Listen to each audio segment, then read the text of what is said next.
Hello friend, स्वागत है dream job अड्डा एजुकेशनल यूट्यूब चैनल पे।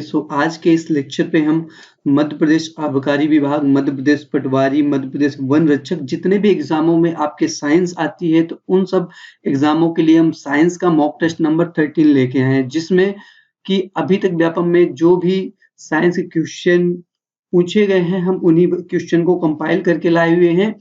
तो इस टेस्ट को पहले आप अटेम्प्ट करना है, इसके बाद हम इसका एक्सप्लेनेशन तो दे ही देंगे और जितने भी नंबर आपके आ रहे हैं तो आप इसको कमेंट बॉक्स में बता सकते हैं, ठीक है। तो चलिए स्टार्ट करते हैं। अगर हाँ, एक चीज और, अगर आपको इसकी पीडीएफ चाहिए इस लेक्चर की तो आप हमारे टेलीग्राम चैनल ड्रीम जॉब अड्डा पे, टेलीग्राम पे चैनल है ड्रीम जॉब अड्डा, तो वहां इसकी हम पीडीएफ को डाल देंगे, तो आप वहां से जाके इसको डाउनलोड कर सकते हैं। तो इसकी पीडीएफ को आप डाउनलोड करने के लिए टेलीग्राम पे जा सकते हैं। ड्रीम जॉब अड्डा जो है चैनल का नाम है, यही नाम वहां भी है, तो वहां से आप डाउनलोड कर सकते हैं। तो चलिए स्टार्ट करते हैं अपने इस टेस्ट को, ठीक है। आप वीडियो को पॉज करके पहले आप इस क्वेश्चन को पढ़िए और आंसर अपने कीजिए, फिर स्टार्ट कीजिए, ठीक है। तो देखिए पहला क्वेश्चन है, अपशब्द ध्वनियां जो है, जो अपशब्द ध्वनियां है उनके बारे में पूछा है कि किस किस फ्रिक्वेंसी के बीच में ये लाई करती हैं, ठीक है। तो अपशब्द ध्वनियां जो है, तो सबसे पहले यहाँ देखिए ध्वनिया शब्द जो है ना, ध्वनिया शब्द आपको पता होना चाहिए कि ध्वनि है क्या, ठीक है। तो ध्वनि से सबसे एक बेसिक क्वेश्चन पूछा जाता है जो हर एग्जाम में मोस्टली रिपीट क्वेश्चन होता है कि ध्वनि किस प्रकार की तरंगे हैं, ठीक है। तो इस बात को समझिए कि ध्वनि जो होती है, ध्वनि सबसे ज्यादा इंपॉर्टेंट क्वेश्चन है, ध्वनि किस प्रकार की तरंगे। तो ये एक अनुदैर्ध्य तरंगे है, ध्वनि एक प्रकार की अनुदैर्ध्य तरंगे हैं, ठीक है। ये एक प्रकार की अनुदैर्ध्य तरंगे हैं। नेक्स्ट पॉइंट है कि ध्वनि तरंगे 3 प्रकार की होती हैं, ठीक है। ध्वनि तरंगे कितनी प्रकार की होती? 3 प्रकार की होती।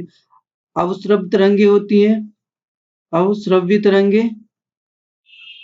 सेकंड नंबर के होते श्रव्य तरंगे, श्रव्य तरंग यहाँ पर लिख देता हूँ, श्रव्य तरंग हो जाए, अश्रव्य तरंग होगी और पराश्रव्य तरंग हो जाएगी, ठीक है। पराश्रव्य,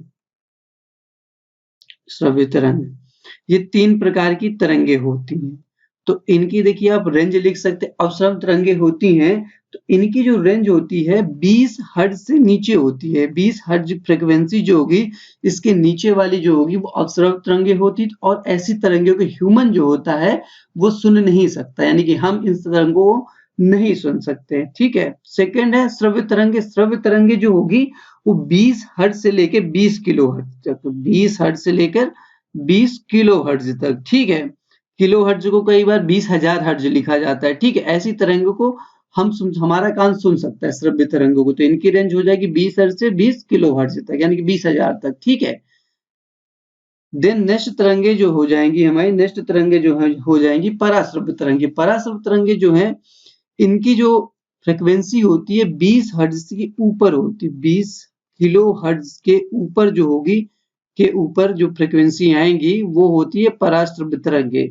और इन तरंगों को कौन सुन सकता है? जैसे बैट हो गया, बिल्ली हो गया, बैट मतलब चमगादड़ हो गया, ये सब चीजें उनको सुन सकते हैं, कुत्ता भी है, ये सब सुन सकते हैं, ठीक है, पराश्रव्य तरंगों को, ठीक है। इस बात को अगर समझ चुके हो, पराश्रव्य तरंग के कई जगह यूज भी होता है, जैसे कि आप इसका समझ सकते हैं कि समुद्र की गहराई का पता लगाने के लिए हम यूज करते हैं पराश्रव्य तरंगों को। इस क्वेश्चन को पूछा जाता है कई बार, ठीक है।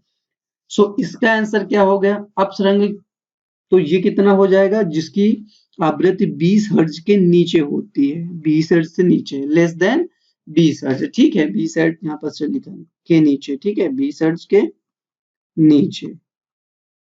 सो नेक्स्ट क्वेश्चन पे चलेंगे। देखिए नेक्स्ट क्वेश्चन है, आंख के लेंस की फोकस दूरी को कैसे नियंत्रित की जाती है? तो आंख की जो फोकस दूरी है ये नियंत्रित होती है हमारे सिलियरी से। तो इसका जो आंसर होगा वो हो जाएगा सी हो जाएगा, ठीक है। समतल दर्पण द्वारा बनाई गई छवि डैश डैश होती है। तो समतल दर्पण जो होता है उसके द्वारा जो बनाई गई छवि होती है वो हमेशा आभासी छवि बनाती है, ये बनाती है हमेशा आभासी छवि। सो नेक्स्ट, एक पॉलिश्ड की हुई सतह है, कोई भी सतह है जिसे हम पॉलिश्ड कर देते हैं, मान लो यहाँ पर किसी चीज से पॉलिश्ड कर देते हैं पेंट से, तो ये पूछ रहा है इसके बारे में। तो ये जब पॉलिश्ड कर देंगे तो ये एक उष्मा की बुरी अवशोषक होगी, ये उष्मा को अवशोषक नहीं करेगी, ना ही ये विकिरक करेगी। तो इसका जो करेक्ट आंसर होगा वो हो जाएगा ऑप्शन नंबर सी, उष्मा को ना ही अच्छी तरह से अवशोषित करेगी, ना ही विकिरित करेगी। सो नेक्स्ट क्वेश्चन है, पलायन वेग पलायन वेग नहीं है, वेग है यहाँ पास। पलायन वेग जो हो जाएगा, पलायन वेग का पृथ्वी पर मान, यानी कि पृथ्वी का पलायन वेग कितना होता है। पलायन वेग तो आपको पता होगा कि वह वेग जिससे हम किसी वस्तु को या फिर हम मिसाइल को, किसी भी चीज को बाहर भेजिए कि पृथ्वी के गुरुत्वाकर्षण को पार कर जाए, वो दोबारा पृथ्वी पे नहीं आए, तो वो वेग होता है पलायन वेग। तो ये जो हो जाएगा हमारा होता है 11.16 मीटर पर सेकेंड, सॉरी मीटर पर सेकेंड नहीं, किलोमीटर पर सेकेंड। ये होगा ऑप्शन नंबर सी इसका करेक्ट आंसर हो जाएगा। इसका जो आंसर हो जाएगा सी हो जाएगा। सो नेक्स्ट क्वेश्चन है, निम्नलिखित में से किस वस्तु की गति आवर्ती गति, किसी वस्तु की जो गति होगी आवर्ती गति के रूप में जानी जाती। तो ये सरल लोलक जो होता है, लोलक जो होता है, जो पेंडुलम होता है, वो एक आवर्ती गति। आवर्ती गति का मतलब है कि कोई भी चीज अपने पुनः, जैसे यहाँ से पुनः उसी चीज को रिपीट कर रही हो, तो ये एक आवर्ती गति हो जाएगी। पुनः ऐसे गई और फिर वापस आ रही है, ठीक है। तो ये सरल लोलक जो होगा एक आवर्ती गति है। यही हम नेक्स्ट क्वेश्चन में चलेंगे। क्वेश्चन नंबर 7 है, जब कांच की छड़ को रेशम के कपड़े से रगड़ते हैं तो क्या होता है, ठीक है। जब कांच की छड़ को हम रेशम से रगड़ेंगे तो क्या होता है कि कांच की जो छड़ होगी, छड़ जो होती है वो धनावेशित हो जाएगी। छड़ जो होगी वो धनावेशित हो जाएगी, धनावेशित हो जाएगी। वहीं अगर बात करेंगे हम कपड़ा की, तो कपड़ा क्या हो जाएगा, ऋणावेश हो जाएगा, ठीक है। ऋणावेश आ जाएगा कपड़े में, छड़ में धनावेश आएगा और कपड़े में ऋणावेश आ जाएगा। तो इसका जो आंसर हो जाएगा, देखिए छड़ धनावेशित हो जाएगी और कपड़ा जो होगा ऋणावेशित हो जाएगा। सो नेक्स्ट क्वेश्चन, उदासीनीकरण क्या है, यानी कि उदासीनीकरण क्या होता है, हमको इसके बारे में बताना है, ठीक है। तो ये होता है एक रासायनिक परिवर्तन। उदासीन जो होता है उसको जो उदासीनीकरण करते हैं, ये एक रासायनिक परिवर्तन होता है। यही अगर नेक्स्ट क्वेश्चन की बात करेंगे तो नेक्स्ट क्वेश्चन हो जाएगा, निम्न में से कौन सा था पहले, 8 था, हाँ ठीक है। निम्न में से कौन सा अम्ल ठोस नहीं है, देखिए बताना है कि कौन सा अम्ल जो ठोस अवस्था में नहीं पाया जाता, ठीक है।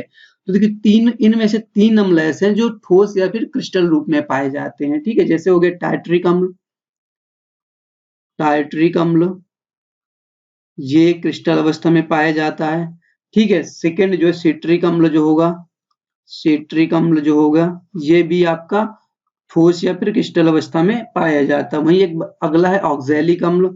ऑक्जेलिक अम्ल जो होता है ये भी आपका एक क्रिस्टल एंड ठोस अवस्था में पाया जाता है, ठीक है। ये तीनों क्रिस्टल ठोस अवस्था में पाए जाते हैं। और लास्ट वाला जो हमारे पास आता है एसिटिक अम्ल। एसिटिक अम्ल जो होगा ये जो है ये एक द्रव अवस्था में पाया जाता है, यानी कि ठोस में नहीं पाया जाता।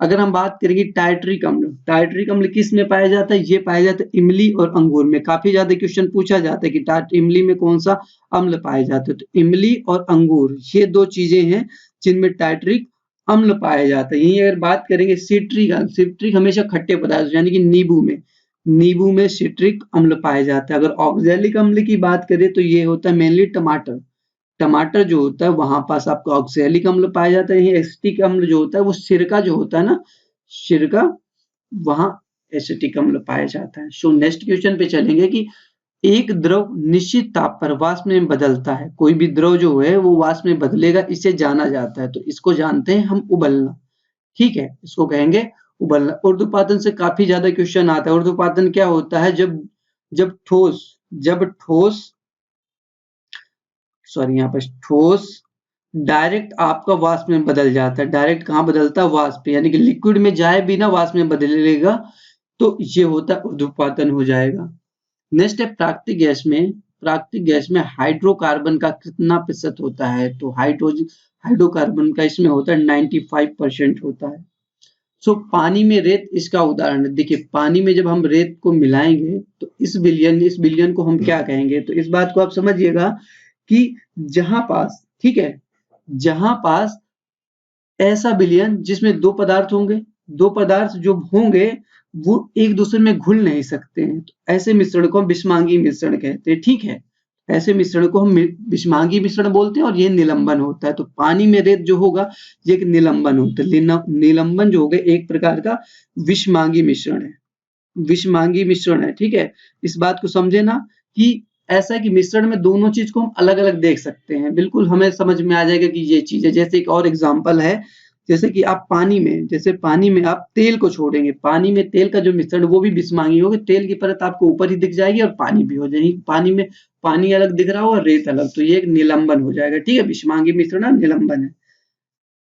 सो नेक्स्ट क्वेश्चन, हाइड्रोजन का बहुतायत में पाए जाने वाला समस्थानिक। देखो हाइड्रोजन जो होता है इसके 3 समस्थानिक होते हैं। ठीक है, ये तीनों ट्राइटियम, प्रोटियम एंड ड्यूटेरियम, ये तीनों होते हैं और बहुतायत में पाया जाता है प्रोटियम पाया जाता है। ठीक है, प्रोटियम जो है बहुतायत में पाया जाता है।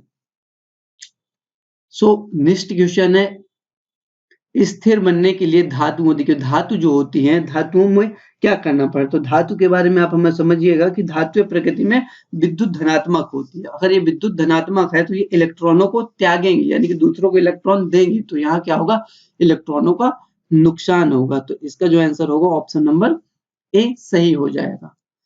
सो नेक्स्ट क्वेश्चन में दहन होता है, दहन यानी कि आग का जलना जो होता है वो दहन होता है, ये हमेशा ऑक्सीजन की उपस्थिति में होता है। जब ऑक्सीजन होगी तभी दहन आपका शुरू होगा, यदि ऑक्सीजन नहीं है तो वहां पास दहन नहीं हो पाएगा। तो इसका आंसर ऑप्शन नंबर सी हो जाएगा।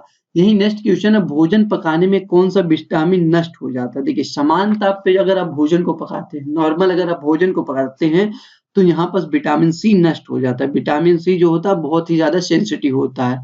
अगर हम बात करते हैं अधिक ताप पर भोजन पकाते हैं कि काफी ज्यादा आप हीट करते हैं तो सारे विटामिन नष्ट हो जाए। बहुत ज्यादा गर्म करने में भोजन को सारे विटामिन नष्ट हो जाते हैं। अगर सामान्य ताप पे करेंगे तो विटामिन सी हो जाएगा।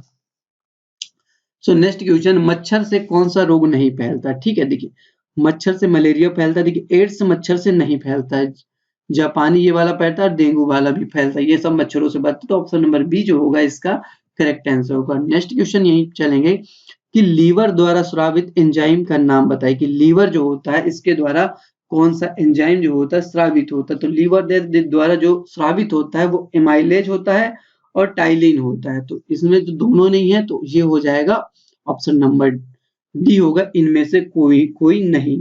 तो लीवर जरा जो होता है एमाइलेज होता है, एमाइलेज, और एक एंजाइम लिखे टाइलिन, टाइलिन एंजाइम होता है। ये दोनों लीवर द्वारा, ये क्या होते हैं, लीवर द्वारा स्रावित होते हैं, लीवर द्वारा स्रावित होते हैं। ठीक है, तो इसका जो आंसर होगा ऑप्शन नंबर डी हो जाएगा। यही हम नेक्स्ट क्वेश्चन में चलेंगे, मानव प्रजाति में सबसे पहला सदस्य, मानव प्रजाति का जो सबसे पहला सदस्य कहाँ खोजा गया, तो कौन सी कॉन्टिनेंट में खोजा गया था। तो ये खोजा गया था अफ्रीका कॉन्टिनेंट में, तो ये अफ्रीका में पाएगा। सो हमारे वीडियो का आज का लास्ट क्वेश्चन है, सो पादप में, पादप जो होते हैं, प्लांट जो होते हैं, अंतःपर्व की लंबाई यानी कि पादपों में जो लंबाई बढ़ाने वाला हार्मोन्स होता है उसका नाम बताना है। कि जो पौधे होते हैं उनमें जो लंबाई बढ़ाने वाला हार्मोन्स है उसका नाम होता है ऑक्सिन। ऑक्सिन जो होता है हार्मोन्स होता है पौधों का, वो उनकी लंबाइयों को बढ़ाता है। तो आज की वीडियो में बस इतना ही। अगर वीडियो पसंद आए तो इस चैनल को सब्सक्राइब कीजिए, वीडियो को लाइक और शेयर कीजिएगा। ठीक है, तो नेक्स्ट वीडियो हम जल्दी लेके आएंगे। चलिए, थैंक यू।